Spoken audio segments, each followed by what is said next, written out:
أعوذ برب الفلق হে নবী, তুমি বলো, আমি উজ্জ্বল প্রভাতের মালিকের কাছে আশ্রয় চাই من شر ما خلق আশ্রয় চাই তার সৃষ্টি করা প্রতিটি জিনিসের অনিষ্ট থেকে ومن شر غاسق إذا وقب আমি আশ্রয় চাই রাতের অন্ধকারে সংঘটিত অনিষ্ট থেকে, বিশেষ করে যখন রাত তার অন্ধকার বিছিয়ে দেয়।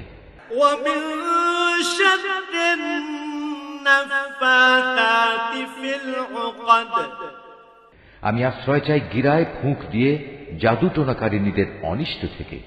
ومن شر حاسد إذا حسد হিংসুক ব্যক্তির সব ধরনের হিংসার অনিষ্ট থেকেও আমি তোমার আশ্রয় চাই, হিংসুক ব্যক্তি থেকেও যখন সে তার হিংসায় জ্বলে ওঠে।